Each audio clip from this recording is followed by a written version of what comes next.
तर हॅलो मंडळी, मी योगिता आणि ही आहे गावाकडची सकाळ. तुम्ही ऐकलंच असेल.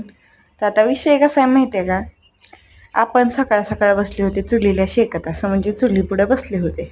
गावाकडे गेलं की एवढंच काम असते. आता गारव्याचा दिवस आहे. नंतर कॉलेजला जाताना खाल्लं आपलं भाकर तुकड्या चुरून बिरीन मस्त गावाकडच्या. असं कसं भारी वाटतं पेपर लिहायला. मग हे काय आपलं सकाळ सकाळचा थोडा सीन टाकला अजून. ही आमची शांतता आहे. आता जे म्हणजे वयस्कर लोक आहेत त्यांना माहिती आहे तुम्हाला कष्टाची सवय असते. तशीच ही आमची आत्या आहे. ही माझे मम्मी पप्पा चाललेत कामाला. तिकडं मामा बेमा उभा राहिलेत कामाला जायला. आणि मला वाटतं त्या दिवशी होती एकादशी. तर सकाळ सकाळ सगळ्यांची आपापली कामं चालू होती. आणि संध्याकाळी येताना मस्तपैकी असा पप्पाने वडापाव आणलेला. तर आजच्यासाठी एवढंच.